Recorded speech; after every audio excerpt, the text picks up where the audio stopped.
So we just wanted to welcome everyone to our first ever virtual dialogue session titled Where Do We Go From Here? Living a Life of Service and Justice. We are so happy that you are with us this afternoon as we share it will be an inspiring event to hear from our 4 different alumni who come from all different backgrounds and have been in numerous opportunities while at Holy Cross and after Holy Cross that they're going to speak about. So you'll hear from 4 alums, Stephanie Ward, Elizabeth Diliberto, Michaela Johnson, and Jerome Cianco. So they will just share some of the service and justice experiences that they had while at Holy Cross and how those values that they fostered at Holy Cross they're still maintaining in their respective careers. As we are all living through this global pandemic, we're especially aware that each individual's personal and professional lives have been impacted. We're especially grateful to have each of our panelists during this time and are looking forward to hearing how they are navigating their lives amidst the coronavirus. We will now introduce our 4 panelists and then start with our question and answer. As Isabel mentioned, we'll leave about 10 minutes at the end for audience questions that you can leave in the chat.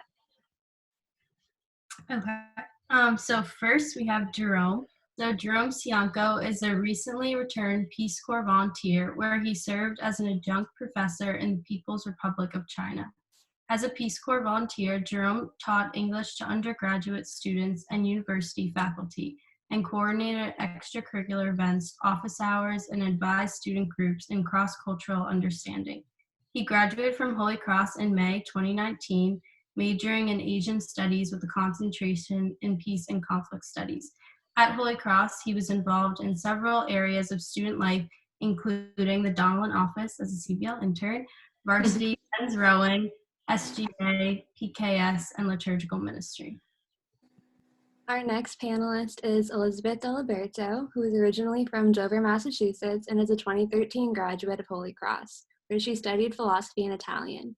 During her years at Holy Cross, she sang in the Delilah's a cappella group, served as a senior interviewer in admissions, and participated in multiple immersion program trips to El Paso, the Appalachian region, and Nicaragua. She also volunteered at the Nativity School of Worcester with the after-school rock band Nighttime.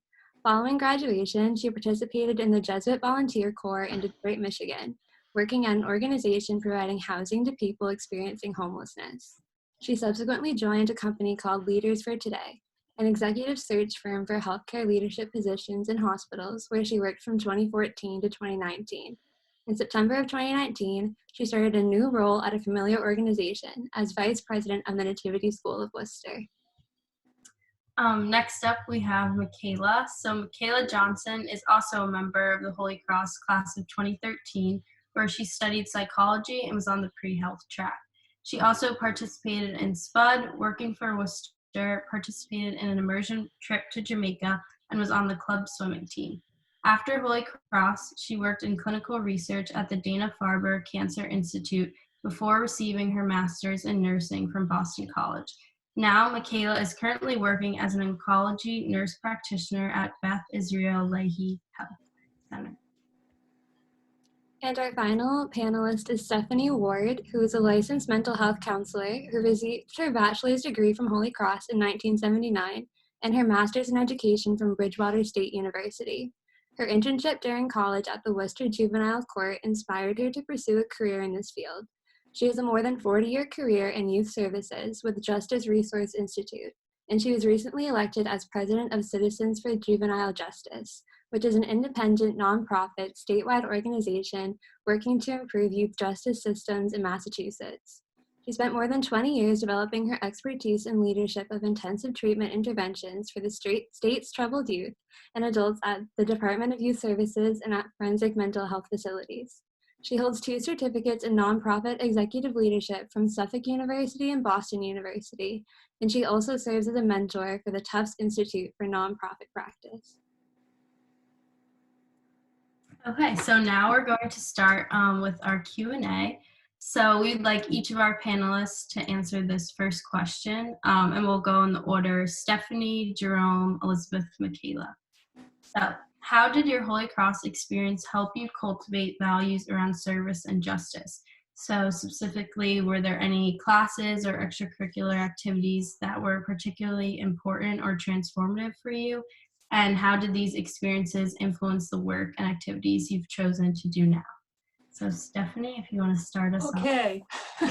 Hi, everyone. It's kind of humbling to be with you today. Thank you for inviting me.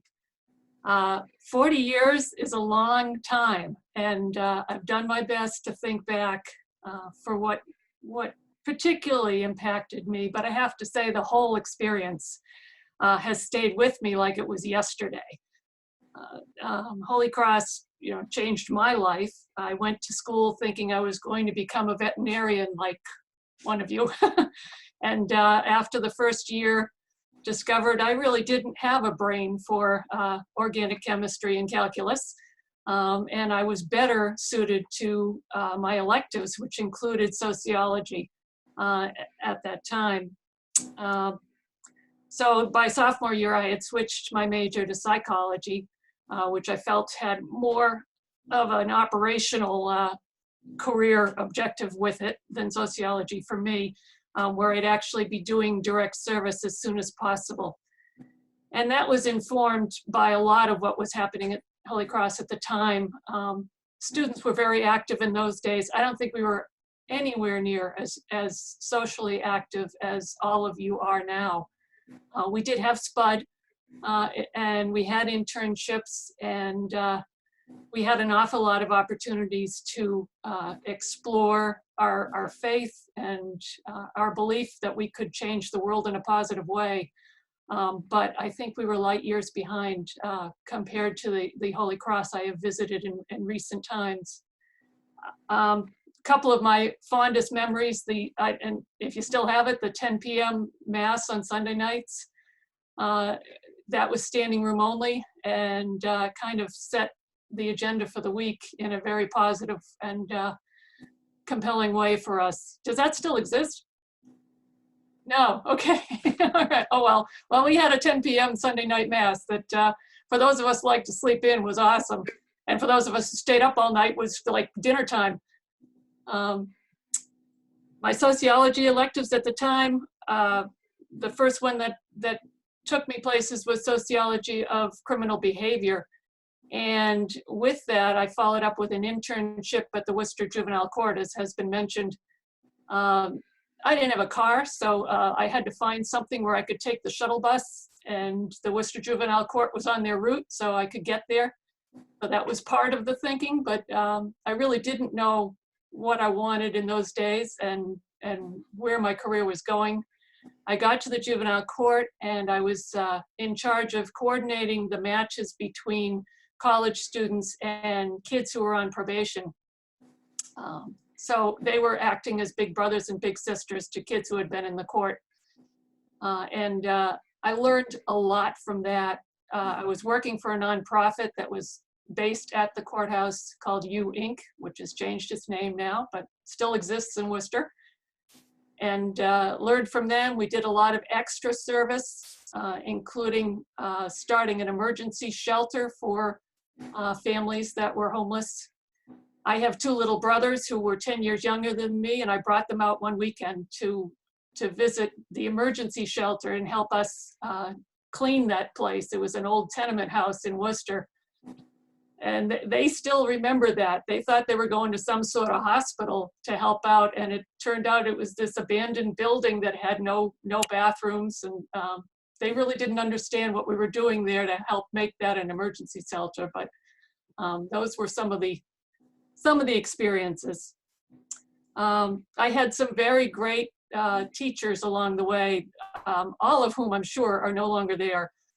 But I had some great sociology professors. I had some great psychology professors. I had an art history professor named Father Scannell, who lives on in my memory.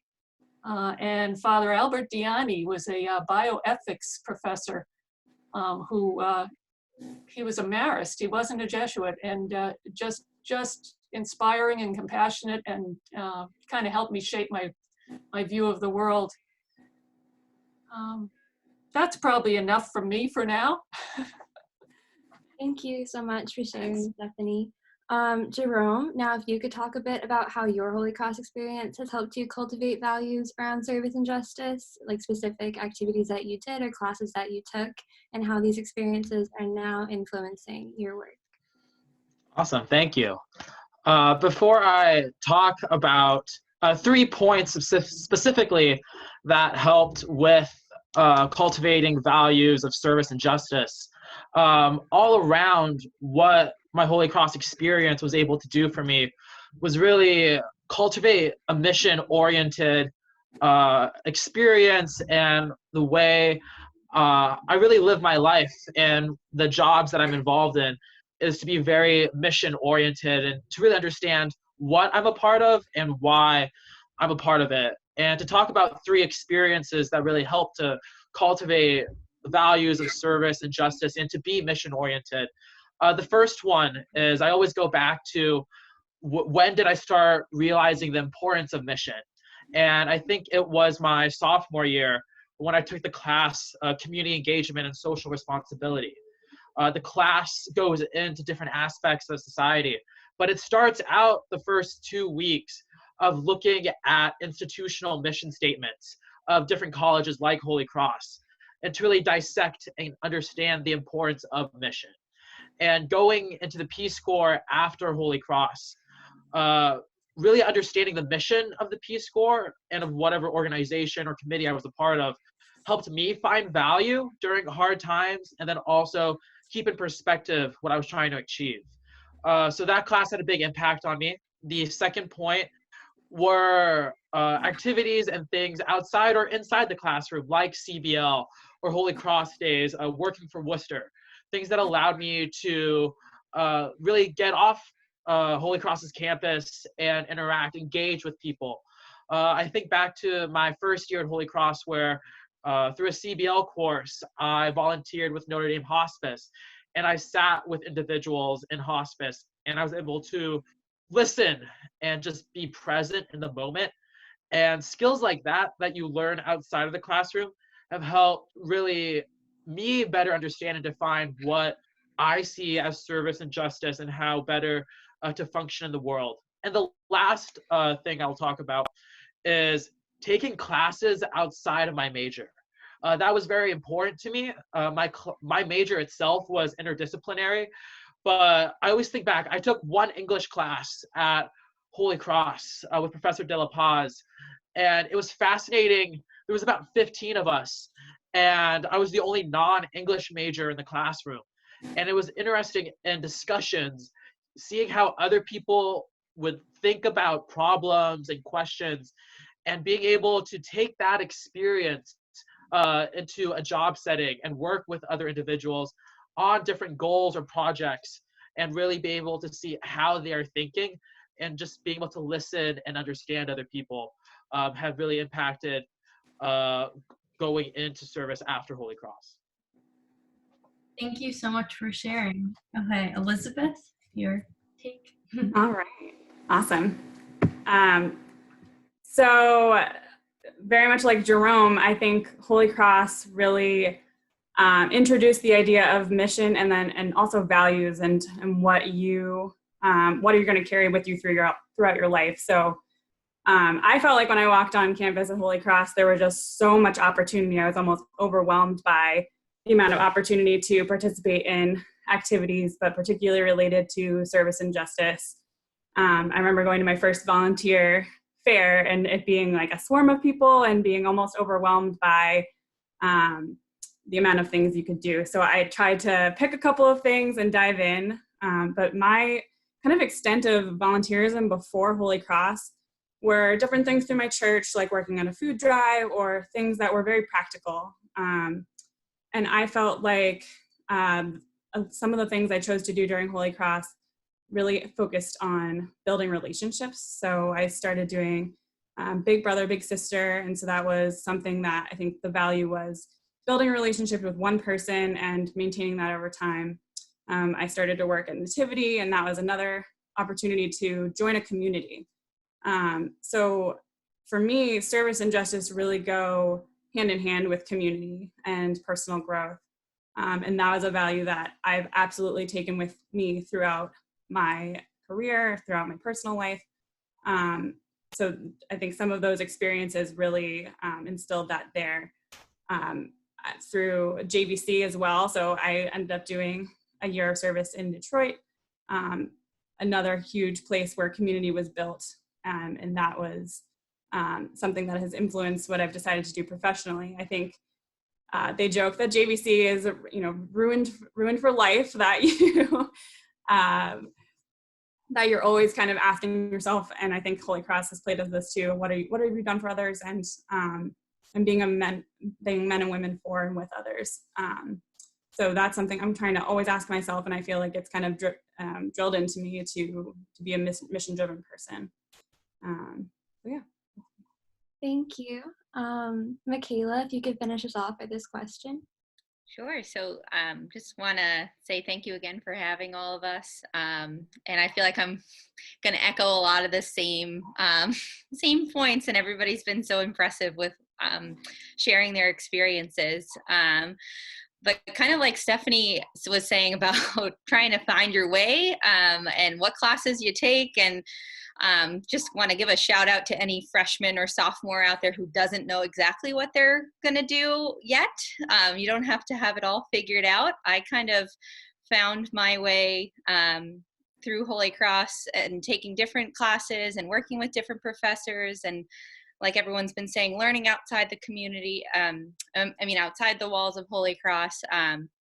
So I too started out as a bio major and in the pre-med program, and it wasn't easy.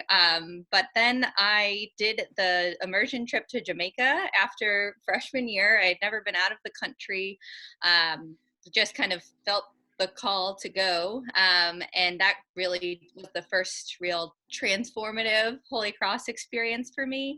That kind of made me want to stay on the difficult pre-med track or pre-health track. It kind of pushed me outside my comfort zone more than I had ever experienced. And like just the love and joy that I experienced with others on that trip. But I certainly didn't need to go out of the country to experience that. You absolutely can find that right within your own community, specifically Worcester, especially. So that kind of inspired me to get more involved right in my own community, specifically with SPUD and later with working for Worcester. And so those are things that I've kind of taken with me that, I still didn't figure out what I wanted to do until even after Holy Cross. So I found a mission-driven community at Dana-Farber, so kind of echoing Jerome's point there. But a lot of other Holy Cross people had also worked there. And so, using the Holy Cross network to your advantage is definitely valuable, because then I found a great place where I could explore a little bit more of what I wanted to be and do for and with others at Dana-Farber, and then later going back to school again to become a nurse practitioner. But I still use my Holy Cross experiences and those classes, both in the pre-med program and also outside, that are so helpful in my everyday experiences. So I work with cancer patients every day, and a lot of it is the medicine and, administering the chemotherapy, but a lot of it is the interactions and relationships I form with my patients. And so that's why I'm so grateful that I became a nurse and a nurse practitioner. Just, I feel like it's kind of like if Holy Cross had a medical school or some kind of graduate school, it would be for nursing, just because the way we practice medicine is taking care of the whole person, and kind of always looking out for the most vulnerable in our communities. So this definitely has been a challenging time for everybody, but a lot of my reflective practices I fostered at Holy Cross through retreats and immersion trips and SPUD and other activities have been so helpful now with managing kind of a difficult time, and then relying on my Holy Cross friends and community is so important. So that was a hodgepodge way of saying that I'm still learning and still really grateful for all of my Holy Cross connections. Thank you, Michaela, and thank you all for sharing. Moving forward a little bit, Jerome, As our most recent graduate on the panel, how has your recent transition away from the Holy Cross community impacted how you've kept up with a life of service and justice? And have there been any challenges that have gotten in the way? Transitioning after Holy Cross was not easy. It was trying to find a new footing of trying to understand what I was becoming a part of and how I could take what I learned at Holy Cross as really a great foundation into a greater life of service. And obviously, as a Peace Corps volunteer, that took me overseas into a whole new culture, meeting new people, and then also working in a new environment. And looking at differences, I reflect a lot on my Holy Cross experiences of trying to get those papers in, work on projects, really the stresses as a Holy Cross student, the difficulties that you can overcome.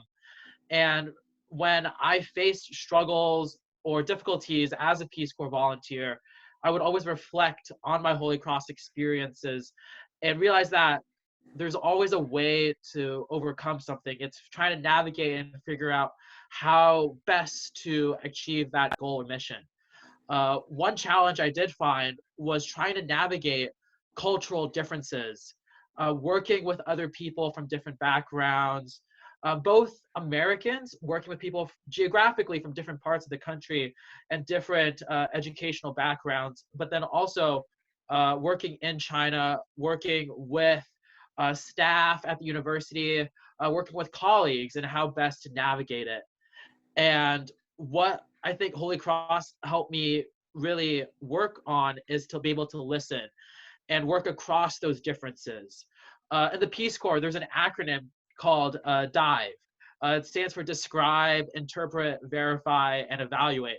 And it was that verify part that was important, really to be able to verify information or what you were learning. I always think about it. Holy Cross is a great foundation where you learn a lot, but there are small chances and opportunities to verify what you learn at Holy Cross, but it's really after you graduate that you can really get those experiences to verify what you're learning and really put that knowledge and education into action in whatever job you do decide to pursue. Thank you so much, Jerome.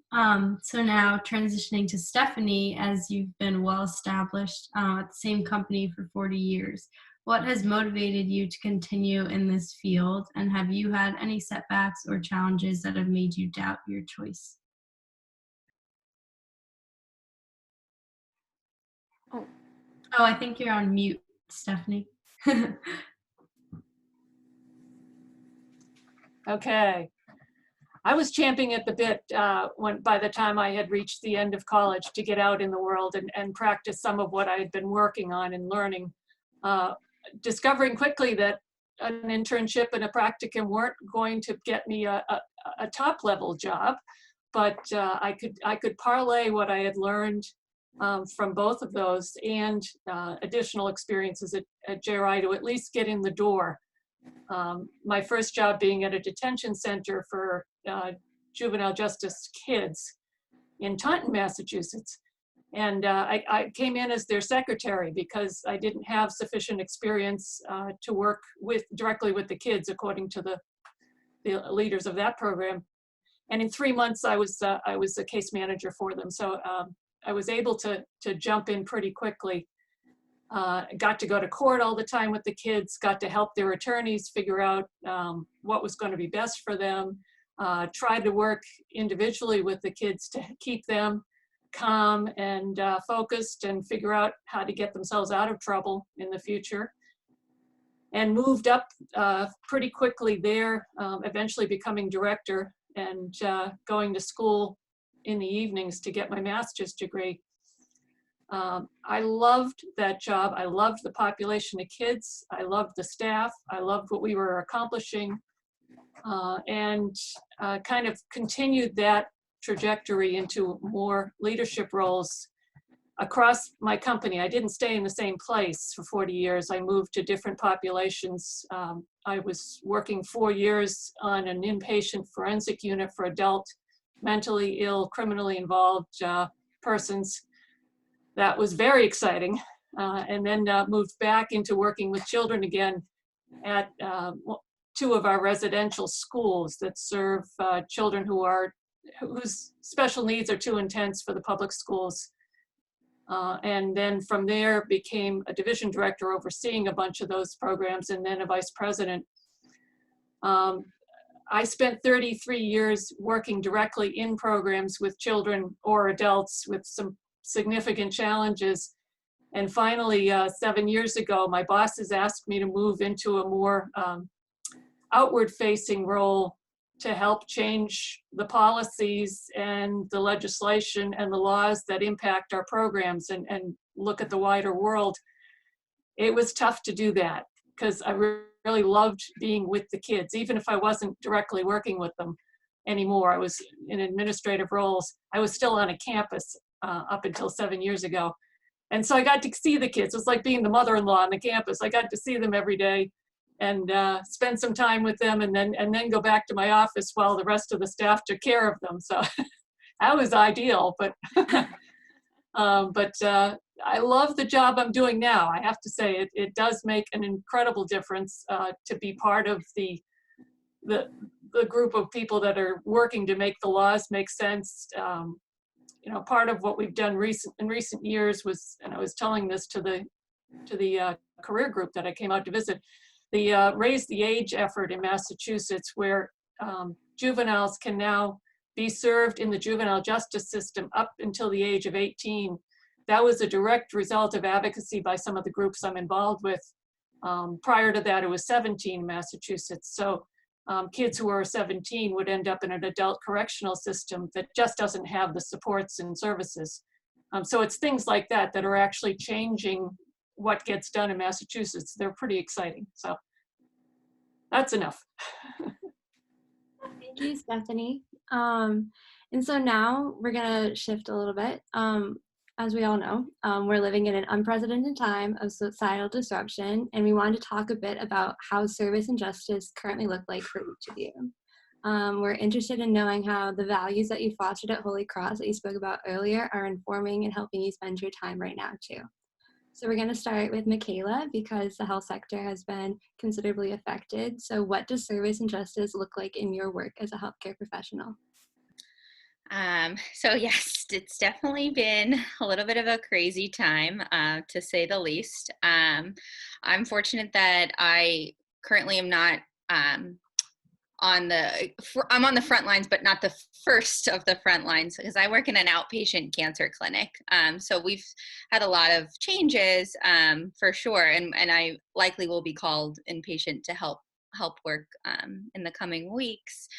So it's definitely, like I said, stressful time, stressful for everybody. So again, those reflective practices are coming in handy. But in terms of even just day-to-day changes, some of our providers are being called to do things that we've never really done before or not particularly trained in. So being flexible and being good communicators and quick learners, and managing under stressful conditions. That's something that almost every Holy Cross student becomes good at, because as you know, it's a stressful time. So just kind of being flexible, but then also trying to look out for those patients that might be hit a little bit harder. So for example, half of our providers are, still seeing patients in the clinic that need their chemo or their treatments. And then I've been doing some telephone visits. So I've just been trying to really spend some extra time and care for those patients that are already in an anxiety-inducing time with having cancer, and then also extra worried that they're going to be even sicker with the coronavirus. So some of it's just giving that extra time and care and listening, and then just thinking creatively and conscientiously about how to navigate this. They can't always get the gloves or get the Clorox wipes because there aren't any. So how can we help those patients? And then just in terms of like trying to think about service and helping others during this time, kind of keeping in touch with people who, need that extra support. And then I've had a couple of,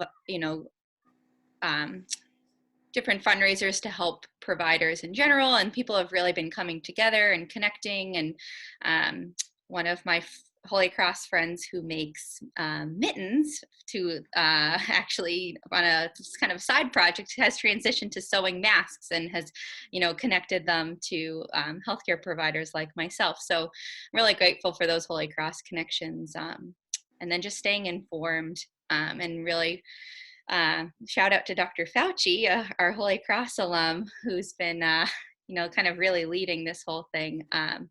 So just really looking out for one another is what's most important. Thank you, Michaela, for sharing that. Now, Elizabeth, can you maybe elaborate on how service and justice have looked for you in the education system and how it's been impacted? Absolutely. So I just want to give a little bit of context for anybody who's not as familiar with the Nativity School model and just the Nativity School in Worcester. We're a middle school for only boys from an underserved population, low-income families. We have 63 total students, so it's a very small school, 5th grade through 8th grade. But the whole idea is giving these boys a quality education, and really fostering this incredible community where the boys are getting a lot of individual support on a number of things, academically, but also way beyond that. Our school days much longer than others. Their boys are typically at school from 7 to 6:30 at night. So we're really trying to close the gap on any kind of either learning or issues at home, things that are going on that they may not be able to control. So we now enter this crisis, and our two biggest concerns were food and access to many things, but academic support in particular. So I guess I think to talk more broadly about how it's affecting justice and education, I think this is unfortunately really widening the gap and in between economic levels. And so I'm seeing that on this one example of our school. And so something we've tried to do to combat that is we've committed to providing a bag of food for every family in our school. We've also opened that up to our graduates from the school as well. So every Monday from 2 to 7, we have a small group of people that are there helping to distribute these bags in a safe way. And we're also providing homework every 2 weeks via paper, because it's the only equitable way we can really administer education right now, because many of our families don't have access to a computer, let alone Wi-Fi, and we knew that wouldn't be a good way to solve this. So as the weeks go on, we become more and more worried, but it's definitely something that I think has really opened my eyes in particular, but I think the world in general. I read a New York Times article recently about just kind of even Zoom being a way that you're seeing the disparity in people's lives and access to education, how education can be a really wonderful way to, I think, bring equality to parts of the world. But when we're put in this situation, it's really, I think, a glaring gap there. So. Thank you. Stephanie, can you now speak to the impact on the human service sector and how justice currently looks in your line of work? That's a big question. JRI, my company, has 2,700 employees working all over the state of Massachusetts in community-based outreach services to families and kids, in residential services for kids who are in serious need, in day schools and residential schools.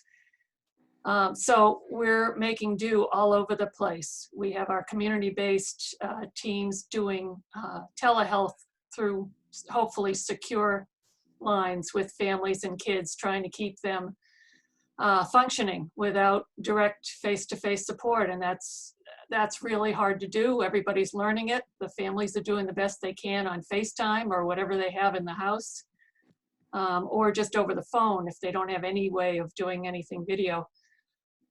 So that's ongoing, and some of the families are really struggling. As anyone knows, having everyone be as stressed as they are leads to more trouble in the home. So our community-based team is working hard.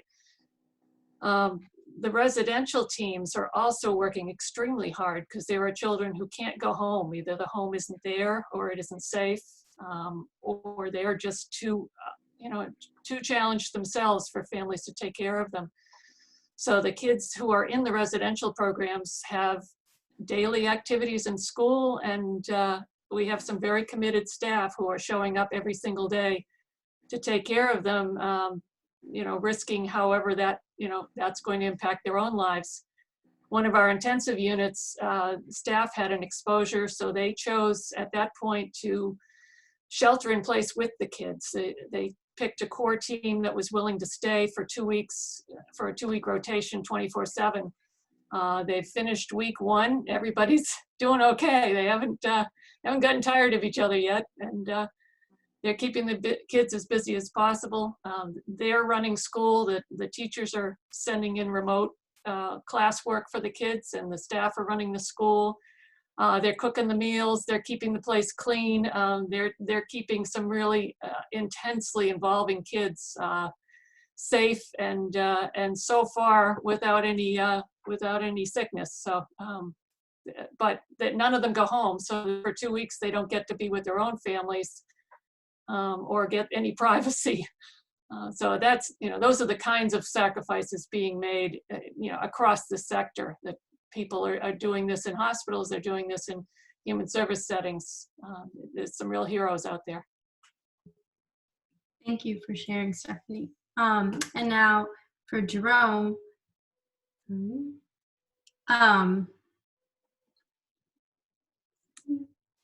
Especially given that your Peace Corps experience was interrupted due to the coronavirus, have you managed settling back home, or as you're finding the next step in your career path? Settling back home has been interesting mentally, not alone physically, but also mentally. For those of you who might not really know that much about the Peace Corps, it's a 2-year commitment where you're serving overseas, doing different roles, but then also sharing parts of Western, specifically American culture. And I think being pulled out only after being in country for about 8 months, it really helped shape how I adjusted coming back here to the States. And we all know these are not normal times. So I think that has also impacted how I see myself currently. What I see in regards to service in my daily life right now is, even without being part of the Peace Corps as a volunteer currently, it's how to still continue that mission of the Peace Corps, of the work that I was doing in China. And the way I've been doing that is through staying connected with students, both students and colleagues in China, and really helping not only them asking me questions about English, but also helping shape that discourse and dialogue between the students I taught in China, but then also the conversations that I'm having here in the United States about my Peace Corps experience in China. What does that look like? What did I do?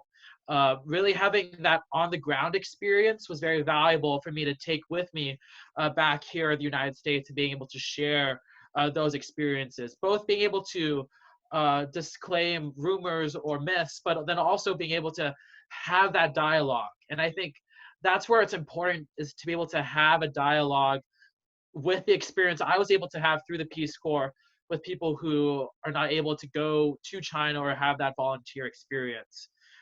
Currently, I'm also teaching English online to children. And I think working in the education sector overseas, it helped really show me the importance of education.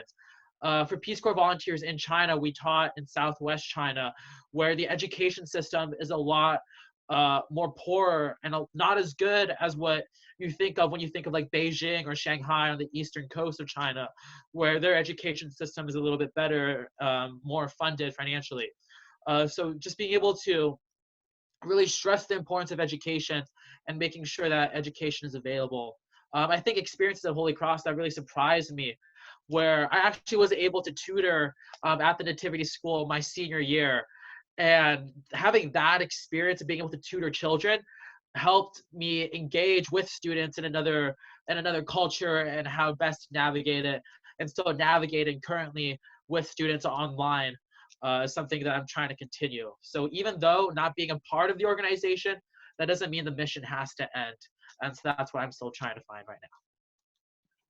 Thank you, Jerome. And our final question for our panelists, if everyone could take like 1 minute to respond and just give one piece of advice to your Holy Cross self, if you could, what would that piece of advice be? So again, we can follow the order of Stephanie, Jerome, Elizabeth, and then Michaela. So Stephanie, if you could start.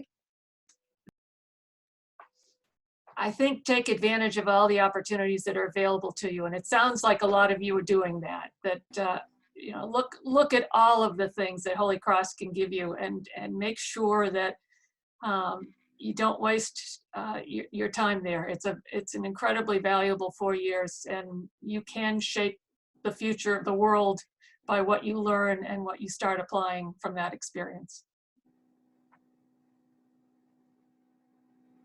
Okay. I would say what I would tell myself is time at Holy Cross is finite, that you will eventually graduate. And I think with that perspective of just knowing that your time is finite, but the lessons and the experiences that you have will continue on post Holy Cross. Something I did when I was in China is sometimes I would close my eyes and I would picture walking from Williams, where I lived my senior year, up to Hogan. And it was that walk that I pictured. The first time I did this, I didn't want to do it because it made me really sad. Graduation day was like one of my saddest days at Holy Cross, because it was graduating after 4 years and really finding that ending. But it's not an ending, and that's what picturing that walk for me from Williams through the chapel up to Hogan, it helped find some calming. It reminded me of my days at Holy Cross and really gave me strength to be able to continue on whatever I was doing. So even though your time as a student is finite, your experiences and the connections you made continue. Michaela brought up a good point of the alumni network, and I've been trying to have as many phone calls as I can while being at home. So the connections and the experiences continue. Me, right? So my advice is to be present. It's kind of similar theme to these guys, and be present and slow down. Those 4 years go by so fast. So just, I think there's a lot of, I think pretty much everyone at Holy Cross is someone who likes to achieve and be involved, and there's a lot of busyness. But try to slow down and do the things that you really feel called towards and you feel passionate about, rather than the things that you feel like you should do. Like, don't think about building a resume. Really just like lean into your passions at Holy Cross, because there are so many people there that are going to cheer you on to do just that. I kind of always half laugh when I tell people that I was a philosophy and Italian major, because it's, you know, in a world outside of liberal arts, people think you're crazy and that was not a practical choice. But I really believe that it taught me how to learn and to love something. And so I think just really, I think diving in and being present to that and just seeing it as this really unique time is the theme that everyone's saying. And I think I'm going to agree with it as well. Thank you. Michaela? Oh man, that's tough to stop there. Holy Cross, class 13 really felt that. But I would say keep, like, I sound like a broken record, but keep networking, keep working hard, keep dreaming. You know, you never know where the Holy Cross experience will take you. So keeping up with your people and your community, whatever that looks like for you at Holy Cross, I know that it will continue to help you as you, even after graduation. So I laugh kind of too, thinking back of all the people that I kind of was scared to reach out to talk to, because I felt like I haven't done anything yet, or I'm just a pre-med student. What could that mean? But a lot of those connections people that I've kept up with now are my colleagues. And so, it got me where I needed to be for grad school. And it's the people, my Holy Cross people who I'm referring my patients to, who are physicians and psychologists and teachers and special people in their own respect. So really keeping up with your friends is helpful. Thank you so much for all the advice and all of your answers. So speaking so candidly and honestly has been like really inspiring for me to see. So now we'll allow everyone else to ask some questions. So if the audience members could type your questions in the chat bubble, and then Emily and I will read them out to our panelists. And if you have a question for a particular panelist, just also type that in the chat bubble so we can direct it. And also make sure that you send the chat to everyone so that we can see the question.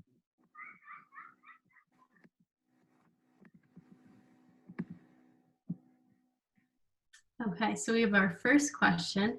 So can the panelists talk about how they weighed lifestyle in their vocational decisions? For example, foregoing a higher salary in the private sector or engaging in what I imagine is emotionally taxing work. What made you comfortable foregoing those luxuries and choosing your given fields? So anyone who's called to start first, or I'll jump in. Human services is not going to make you rich, but I was a kid, didn't know any better, thought I could change the world and live on $9,000 a year. In those days, that was actually possible.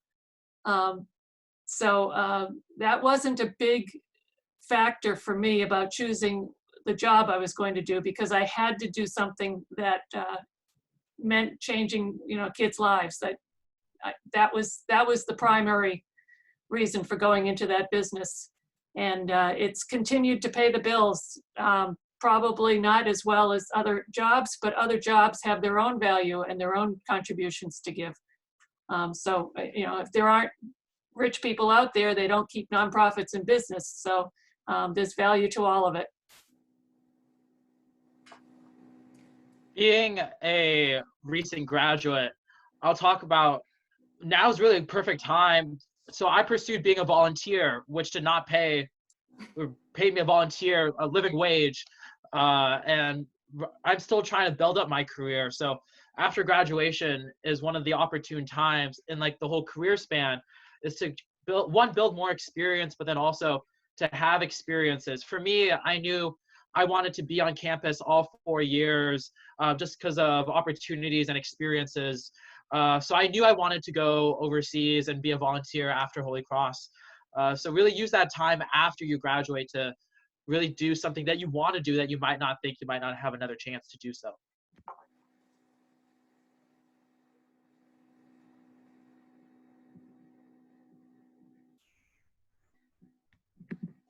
I'm happy to jump in and answer this question as well. So just a little context as well. So before I worked at Nativity, I actually worked for a search firm, which is basically more or less a sales job.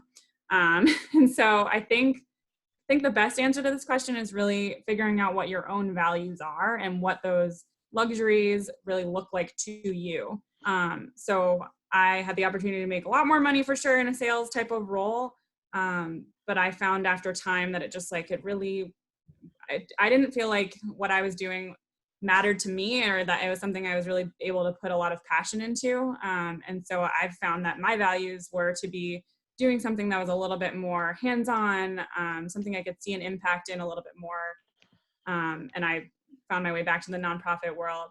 But that's, again, not to say that people in sales jobs aren't contributing in the way that's meant for them. That's a way that's good for the world. So I think it just has to do with your own values, I think, and shifting that perspective. But you will figure it out, and I think you do figure out how to live a good life and what that means to you. Elizabeth, there's also a question that was directed at you. So it says, I know this is a very stressful time trying to carry over the same educational experiences to the students. Besides homework sheets, do you have any other plans or ideas? For example, technology, from fundraising of some sort? Yeah, so that's a great question, and it's kind of an evolving one.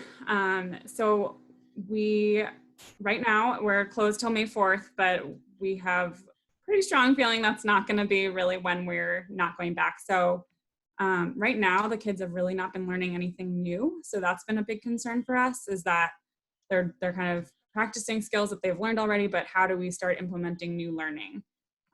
So we have started to do a few, basically it's totally optional, doing any kind, if anyone is able to join like a Zoom call or a phone call with their class, that's starting to get introduced. But one piece I think of figuring out if there is going to be access for everyone like that is putting out like a community needs survey and really connecting with our families on how we can engage with them on that. Fundraising wise, our annual gala that was supposed to take place next week got canceled. So that's also a big area that we're trying to figure out, where can we kind of direct the need, because we have the food piece, we have academics, we have fundraising, there's a lot of pieces to it. But Henrietta, if that's the person you asked, stay tuned, look for updates. It's evolving, and we will be keeping our community updated. Thank you. So maybe Michaela and Stephanie, would you be able to go off this question on any advice on charity and volunteering outside of your career? Sure. So, for example, we gave a shout out to working for Worcester a couple of times, but it's a great way to stay connected, right, to Worcester and to Holy Cross. I've stayed close with some of my fellow alum who, are fundraising. We all were involved with kind of a recent COVID relief fund specifically for Worcester. And kind of made it like a competition among the Working for Worcester alum to see who could raise the most money. So that's been really kind of a fun thing, but that's a once a year thing. So I've kind of been trying to reach out to other opportunities in the community, whether it's through the United Way or, even just at the hospital. There's definitely lots of ways to kind of volunteer and help out. I'm sure Stephanie could really probably sign a bunch of us up for something. Just call me. Send me an email. We'll find you something. I stay in touch with alumni through a monthly alumni luncheon that's offered in Boston, where they have some of our notable graduates come back and talk about what their lives have been like since. And their stories are just amazing. The things that our alumni accomplish in their lives. 20, 30, 40 years later, they're still doing awesome work. Excuse me, I have a cat that's attacking me. Stop that. But there are dozens of ways to work in your own communities. My town has it's called a medical reserve corps that volunteers for special events like flu clinics, Very important. And yeah. Shout out. Yeah, and making things and donating, and so there's plenty of ways to get involved in your own community and to stay involved in larger picture Holy Cross activities as well. Stephanie, there's also a question directed to you from James. Are there days where it's hard to see the struggles that the families and children that you help are going through? Yes, absolutely. It's no joke, and as it is for any of the panelists. Part of what sustains us is the team that we work with, and staying really connected to them and strengthening each other. That what we're doing makes a difference. That we are going to do our best for every single family and every single kid, and sometimes the work won't be reflected at a time that we see it. It may have an impact later in their lives. It may be a larger system that impacts them more than we can right now. But taking care of each other and making sure that we're watching, and I'm getting lots of nods from Michaela. I know how that works in a hospital setting. It's the only thing that keeps you going, is to lean on each other and find strength from one of your team members when you don't have your own. Absolutely. Oh, so thank you all for sharing. And now we're going to turn it over to Isabel to close our session. Thank you. So before I officially close, there was one question in the chat that I felt like I could answer from Hui. And the question is that I was a volunteer as an ESOL teaching assistant at the Adult Learning Center with Worcester Public Schools before I left campus. What advice do you have in keeping in touch with the people you worked with during your CBL, and how can you continue to help when you're away from the area? So I wanted to address this question before we end and thank the panelists. But Hui and everybody, there is if you go to the CBL blog or the JD Power Center blog, I actually wrote a blog post addressing a little bit of this that kind of outlines all the different ways you can stay connected to your community partner or to any partners in Worcester. Yes, lots of community partners are closed right now. So the Worcester Public Schools, for instance, people aren't attending the centers. So that particular partner might not be available, but it doesn't mean you can't reach out to your community partner and send them an email of gratitude. I think those sorts of messages go a long way always, and particularly during this time, just thanking them for the opportunity to volunteer. That is one surefire way any person can continue community-based learning, is through gratitude. But also in those notes, you can say, you know, I am remote, I could do something if you need it. They might not have anything right now, but an offer is certainly appropriate. And that's appropriate for anybody.